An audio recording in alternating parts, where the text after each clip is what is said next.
So this is topic B.1, Unit 2, Finance for Business for the BTEC Level 2 Business Studies exam.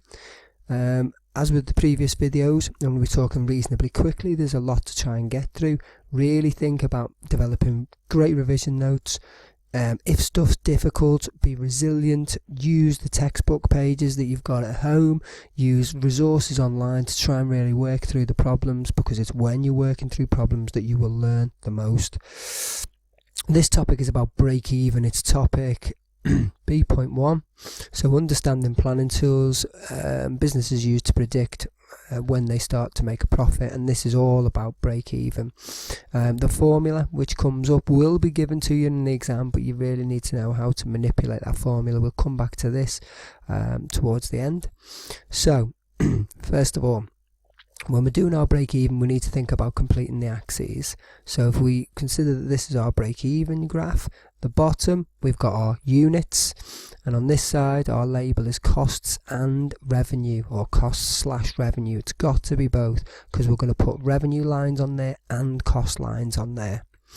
So our first line is adding this fixed costs line. The fixed costs line, if you remember from the video or earlier video, fixed costs do not change no matter how much you produce. That's our definition for fixed costs. So our fixed cost line is always going to be a flat line.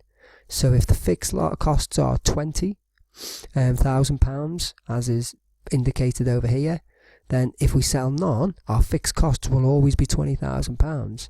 If we sell 100, our fixed costs do not change no matter how many we produce, so it remains 20,000. So our fixed cost line is always a flat line. So if that comes up in the exam, you just have to label that line, then brilliant. That's going to be a really easy one for you to label. The next line that we have to put in is our total costs line. And so our total costs line, if we know our equation of costs, fixed costs plus variable costs equals total costs. So our total cost line always starts on top of the fixed costs. So it always starts on top of the fixed costs. If we had the variable costs line, it would run parallel to the total costs line. But the fixed cost plus variable costs equals total cost, and that's the only line you need to put on a break even in the exam. So it starts on top of the fixed costs line. The sales revenue, if you don't sell any items, you make no money. So the sales revenue line always starts at this point. It should be really easy to pick up marks if it comes up in the exam to label these lines. So hopefully have a quick look at this, maybe make a couple of notes. The next few things that we want to put onto the graph would be profit, which is all of this section here. Loss. Sometimes people will only think loss is down to this fixed cost line. It's not. It's all the way down. It's this section too. Our break-even point, these two lines in the middle. Okay, where are revenue and total costs lines? So I mean, that's a good definition for break-even. What is break-even? It's when sales revenue and total costs meet. And then finally, our break-even, I've said here it's expressed in units. I tend to express it normally in units. What do you need to do to break even? I need to sell 100 units, but it could equally be expressed as a value. So what do you need to do to break even? You need to sell £50,000 worth of items. Now, if we start to have a think about break even and what we can do with regards to the changes in break even. So I'm just going to have to escape out of this second. So here's my, if I just close that to make this a little bit bigger. So here's my break-even graph, and changes to break-even is what we're thinking about here.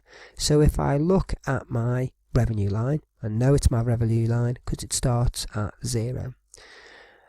If I was to start to charge more for the items that I sold, then my revenue would start to go up.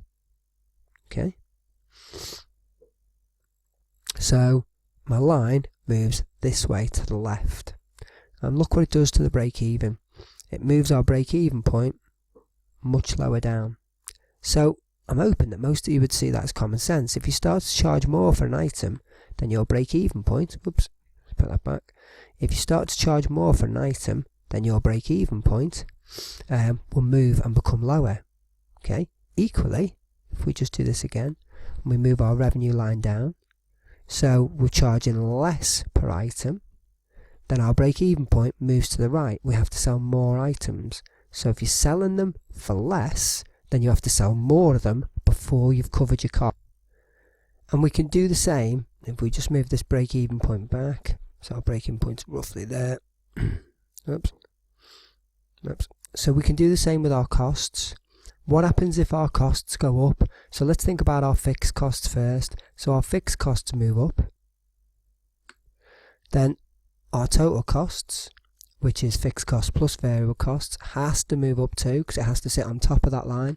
So you can see that our break-even point has come right over here. So the amount of units that we have to sell has almost doubled by increasing our costs. If we move our costs down, so our fixed costs come down, our variable costs come down too, then we end up with a much lower break-even point.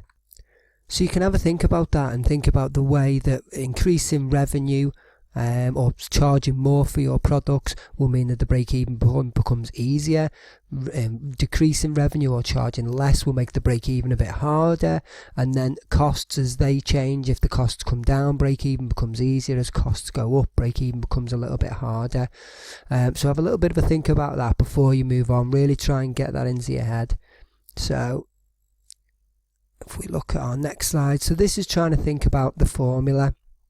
So you need to find out what the break-even point for is a business who has the following costs. So you can have a look at the this table. Okay, so if we complete this table, then there's a couple of ways that we can think about break-even. After we've completed the table here, we can see that break-even point equals fixed costs divided by selling price, take away variable costs per unit, and we've got all the figures here, so we can work this out. If we just have a look at these tables, so we sold none, our fixed costs were £400, our variable costs were none, our total costs were therefore 400 because it's fixed cost plus variable cost gives us total cost, and our revenue is nothing because we sold nothing. So when we started selling 5 items, our fixed costs remain the same. Our variable costs, because we sold 5 items and variable costs are connected to how many we produce, so we had to do 60 times 5, and that gave us variable costs of 300, which meant our total cost was 700, and our revenue, 5 items at £100 each, was £500. By the time we've got to this one here, we can see this is where our break-even point is, because our total costs of £1,000 are the same as our revenue, or total revenue, of £1,000. So that's your break-even point. And the way that you could do that is if we did fixed costs 400 and we did the calculation of 100 minus 60, then we'd end up with a break-even of 10. Okay, and so there's the sum. Now what I want you all to do is just have a think about this sum, because one of the biggest mistakes and the quickest mistakes that people will make in an exam is they will do 400 divided by 100 minus 60, and that will give you an answer of minus 56. If that's the answer that you got when you were looking at that sum, then what you've done is 400 divided by 100 minus 60. The break-even equation has got this part, okay? So our selling price minus our variable costs in brackets. You have to do that sum first, and so it leaves 400 divided by 40, which equals 10. Okay, so if you got minus 56, that's where the problem lay there. So if we go on to our next slide and we're thinking about the benefits and risks of break-even. Okay, so why do we do break-even? If we do break-even, we can work out how many items need to be sold to make a profit. So an organisation, if we think about the graph that was just on a little bit earlier, an organisation can say, right, okay, we need to make 100 TVs in order for this organisation to start making a profit, or we need to make 100 so that we can identify that's the point at which we break even. Break-even is so important to small organisations because they are able to keep going as long as they break even. If you're a sole trader and you're the only person who works in the business, if you're paying yourself a salary and you are able to make break even, to break even, then you're covering the costs of the business. You've got enough money to live through your salary. The business doesn't need to make a profit to keep on going. As long as we break even, then that business should theoretically be able to carry on for as long as the owner wanted to carry on for. Obviously, if we're making a profit, then the owner can start to think about, well, what would they do with that profit? Reinvest it in the future and think about ways that it can spend that profit. One of the other benefits of break even is to do what if scenarios. So if you think back to the little graph I was showing you earlier on, and I was moving around the costs, an organisation or a business owner could say to themselves, right, what will we do if our costs come down? What will we do if our costs go up? What could we do if we started to charge more, started to charge less? And that's where break-even's great, because you can start to do these what-if scenarios and work out how that affects your break-even. A couple of the risks of not doing a break-even, and the first one is it's easy to set the selling price too high or too low. So if you're an organisation that's starting out, the break-even encourages you to think about your costs, to think about how much you're going to charge and what revenue that will bring in, and then ultimately to work out, well, how many items do I need to sell to break even? If you're not doing that, then it would be too easy to set the selling price too high, and that might affect how many you will then be able to sell. And equally, if you set it too low, how many you will be able to sell. And so for that reason, it's really important to think about that break even first. Think about how many you have to sell in order to cover your costs, and so really thinking about that units and those revenue that you need to make from those units.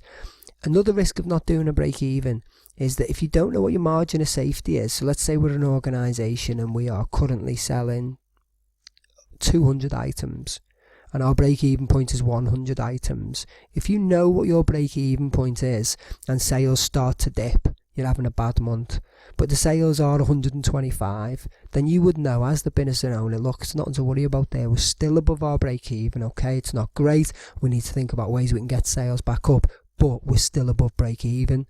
But if you've not completed the break-even and you don't know where that point is, if sales start to fall off, you might be inclined just to say, okay, we'll be alright, don't worry about it, it'll pick up. But actually, you might not even be aware that you are currently running at a loss. And if that's the case, that could go on for quite a long time before you make that realisation. And if that is the case, then you could get yourself into serious financial trouble. So knowing the minimum amount that you need to sell in order to break even, and then knowing what that margin of safety is, there's a big risk if you don't do that for your organisation. Now from this slide, I think it's really important to say these are just a couple of the benefits and risks that I've identified for you to have a look at, but there's loads of advantages and disadvantages out there about break even, and it's well worth having a look at page 46 of the textbook, also doing a bit more of a research about what the advantages and disadvantages of a break even for an organisation, and really thinking about them, particularly for those students who are really trying to push on for some of the top grades in this exam. So if we have a quick look at where we started off, so can you define break-even, the point at which total costs and total revenue meet? Can you, on your break-even chart, know where the break-even point is, identify profit and loss and all the lines that you need to get onto the break-even? You don't need to know the formula for the exam, but you do need to know how to use it. Can you explain the value and importance of break-even, so the risks and the advantages of using a break-even? Being able to put the information on the break-even chart is not something that we've covered in this video, so it's something that you really need to have a think about outside of this video, and it's something you've done in lessons. And then finally, analysing the effect on the break-even point if sales or fixed and variable costs change. So this was something that we looked at in terms of moving those lines about, so that's something that we've done obviously in this video. Recap your knowledge on each of these topic areas, make some absolutely great revision notes, and if there's any problems at all, make sure you catch up with your teacher in your next lessons.